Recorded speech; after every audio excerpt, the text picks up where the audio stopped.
சீமான் அவர்களும் ஒரு அமைதியை மேற்கொண்டார். கட்சியே இல்ல அப்படின்னு சொல்லிட்டு இதுக்கப்புறம் கட்சியின் நிலை என்ன அப்படின்லாம்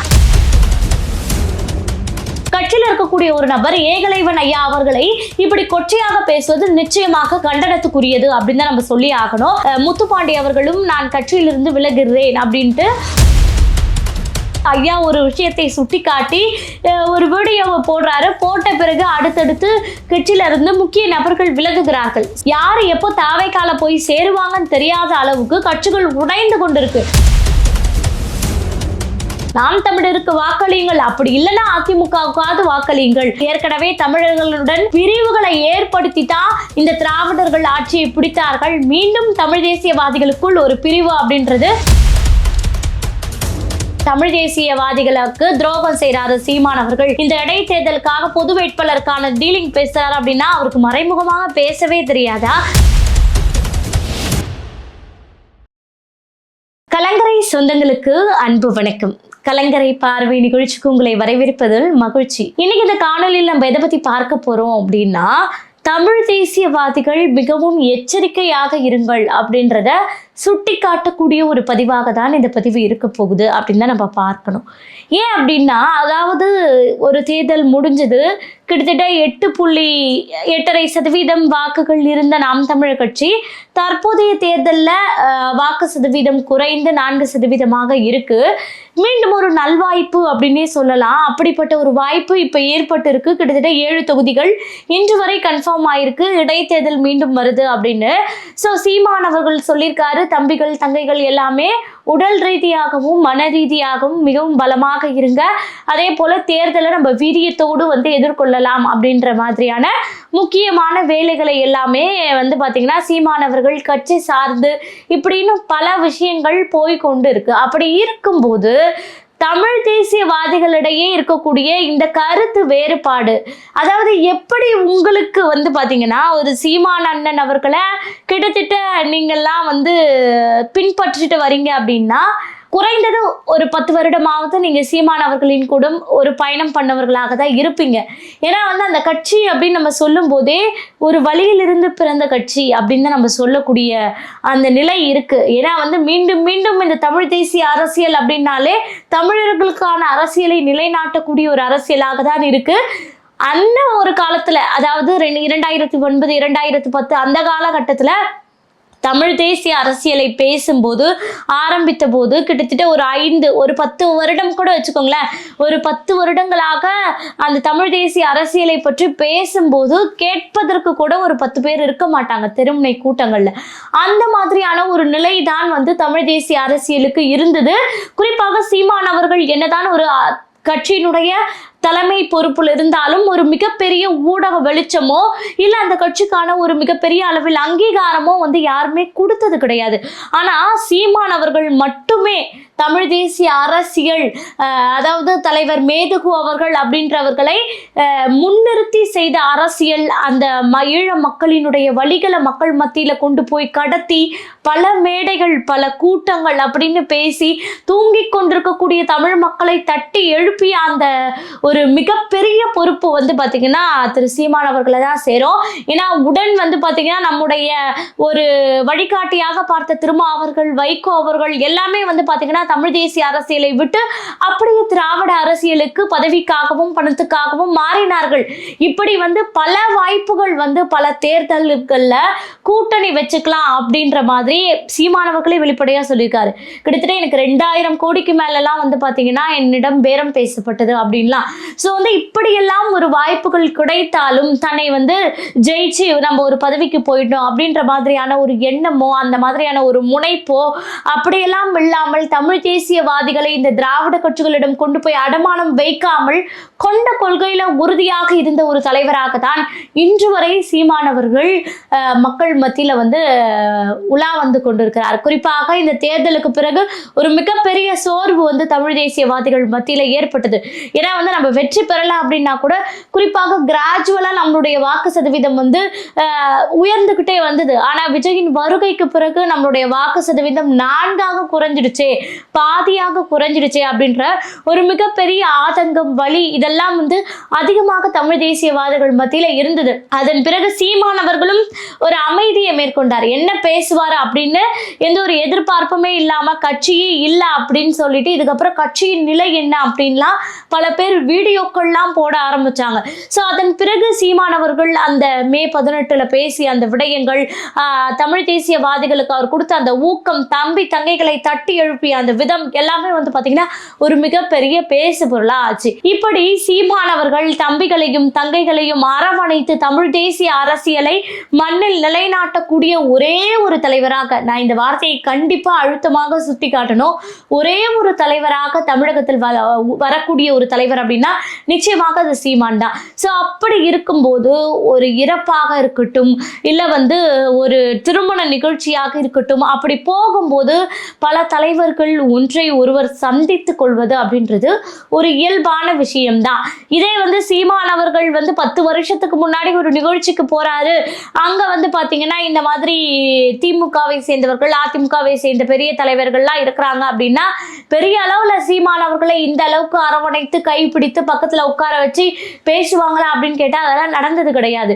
இன்னைக்கு தமிழ் தேசிய அரசியல் ஊடக வெளிச்சத்துக்கு வந்திருக்கு. பல பேர் வாயில தமிழ் தேசிய அரசியலை தொடாமல் இன்னைக்கு அரசியல் பண்ண முடியாத நிலையை உருவாக்கி விட்டாரு. சோ இவ்வளவு பெரிய வளர்ச்சியை கொண்டு வந்த சீமானவர்களை இன்னைக்கு அவருடைய வளர்ச்சியை பார்த்துதான் இருக்கக்கூடிய கட்சிகள் அவரை பார்த்தவுடன் ஒரு அரவணைப்பு செலுத்துறது, ஒரு அன்பை பரிமாறிக்கொள்றது, இதெல்லாம் வந்து பண்ணக்கூடிய நிகழ்வுகள் நடக்குது.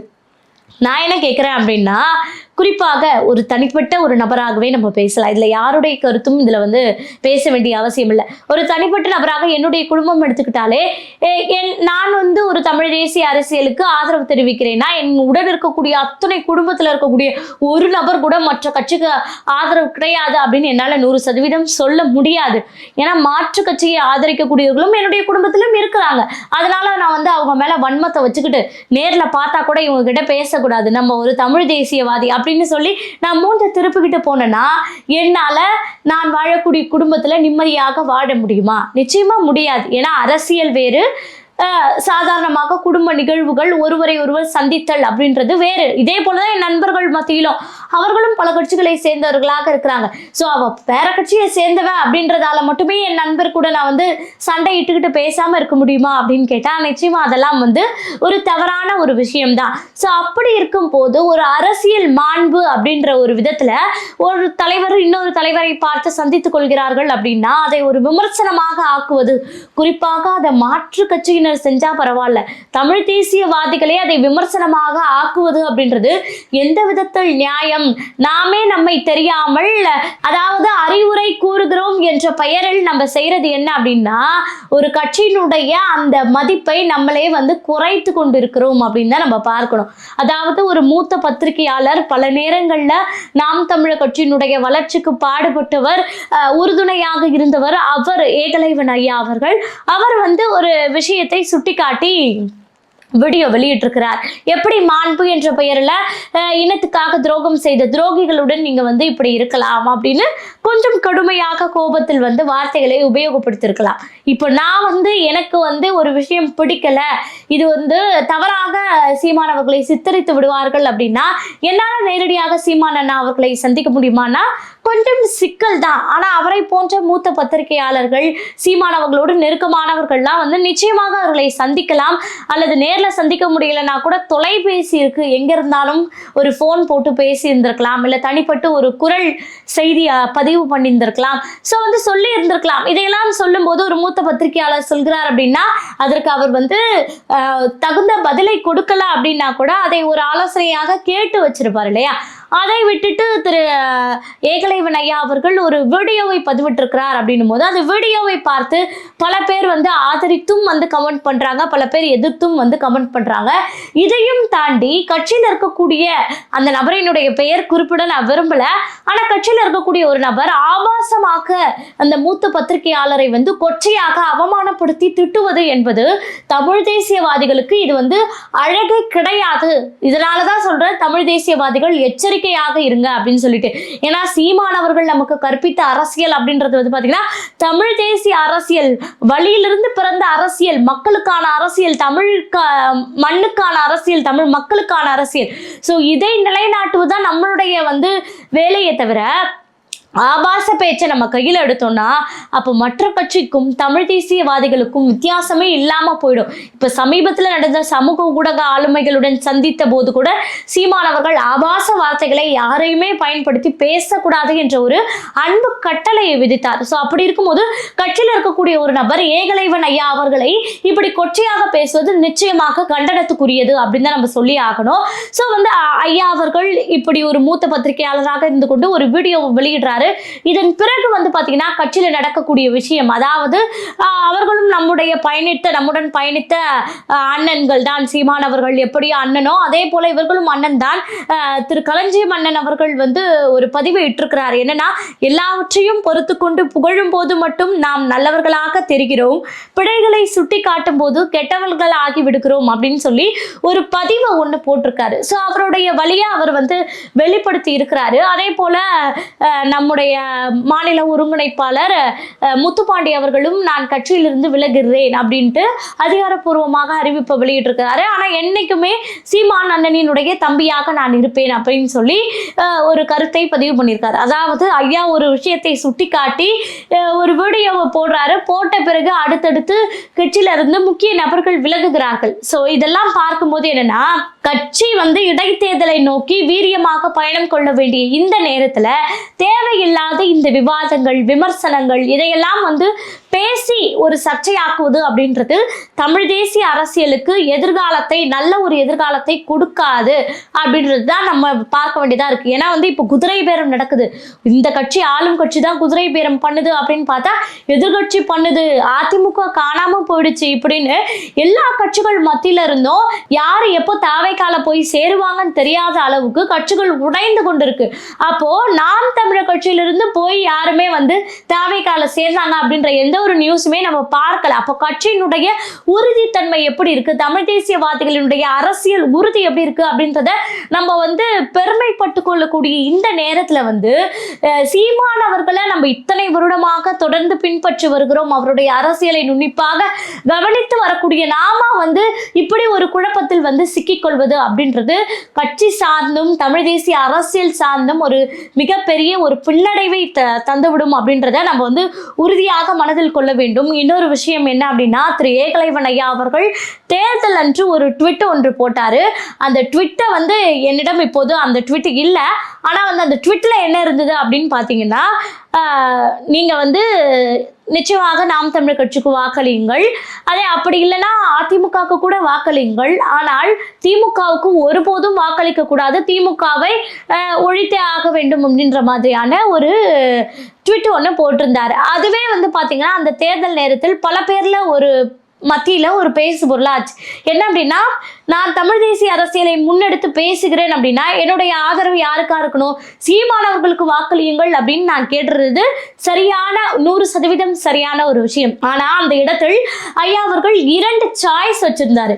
நாம் தமிழருக்கு வாக்களியுங்கள், அப்படி இல்லைன்னா அதிமுகவுக்காவது வாக்களியுங்கள் அப்படின்னு சொல்லும் போது இந்த இடத்தில் 2 வாய்ப்புகளை ஐயா கொடுத்தது அப்படின்றது பல பேர் மத்தியில சங்கடங்களை உருவாக்கியது. ஆனா இதுவரை வந்து யாருமே அதை ஒரு காணொலியாகவோ இல்ல வந்து பதிவாகவோ யாருமே இதை வெளியிடல. அப்படி இருக்கும்போது சோ வந்து ஐயா அவர்கள் இப்படி பேசிய பிறகு கார்ட்டூனிஸ்ட் பாலா அவர்களும் வந்து பாத்தீங்கன்னா ஐயாவுக்கு ஆதரவாக பேசுகிறேன், ஏகலைவன் ஐயாவுக்கு ஆதரவாக பேசுகிறேன் அப்படின்ற ஒரு கோட்டுக்குள்ள வந்து எப்படி பேசுகிறார்கள் அப்படின்னா, விஜயலட்சுமி விஷயம் வந்த போது சீமானவர்களுக்கு தேவையான ஒரு முக்கிய ஆடியோவை வந்து கொடுத்ததே ஏகலைவன் ஐயா அவர்கள் தான்.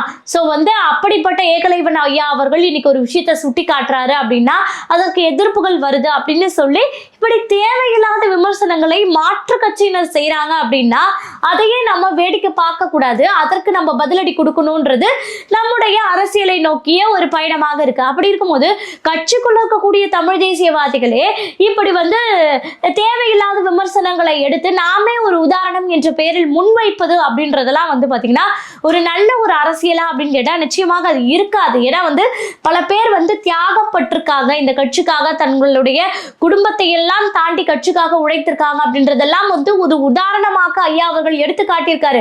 ஆனா அந்த உதாரணங்கள் எல்லாம் வீணடிக்கப்பட்டது அப்படின்னு சொல்றது அப்படின்றத நிச்சயமா ஏற்றுக்கொள்ள முடியாது. ஏன்னா இன்னைக்குமே 100% சீமானவர்களின் மீது நம்பிக்கை வைத்திருக்கக்கூடிய ஒவ்வொரு நபரும் நிச்சயமாக நம்புவாங்க, சீமானவர்கள் இப்படி செய்வாரா, செய்ய மாட்டாரு அப்படின்ற ஒரு அந்த நம்பிக்கை எல்லாருக்குமே இருக்கு இல்லையா?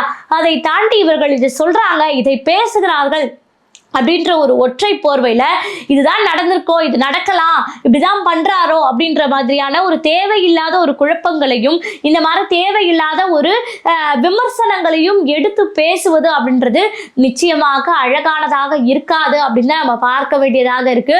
அதாவது அன்றிலிருந்து இன்று வரை கட்சிக்கு வந்தவங்க நிறைய பேர் இருக்காங்க, கட்சியை விட்டு விலகியவர்கள் நிறைய பேர் இருக்காங்க.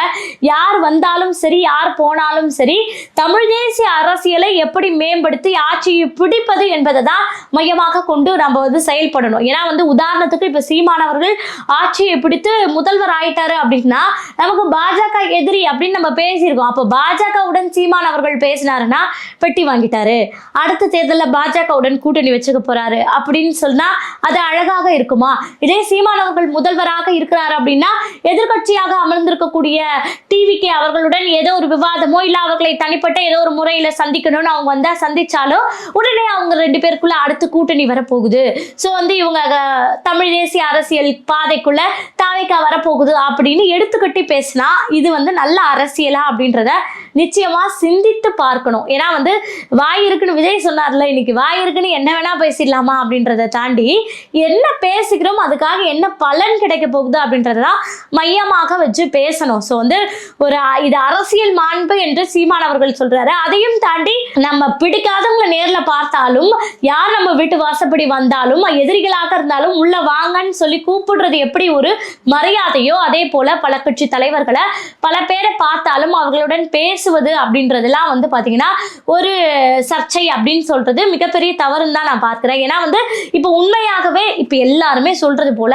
அவர் வந்து தமிழ் தேசியவாதிகளுக்கு துரோகம் செய்யறாரு, சீமானவர்கள் போயிட்டு அவர்களிடம் டீலிங் பேசுறாரு, இந்த இடைத்தேர்தலுக்காக பொது வேட்பாளருக்கான டீலிங் பேசுறாரு அப்படின்னா அவருக்கு மறைமுகமாக பேசவே தெரியாதா?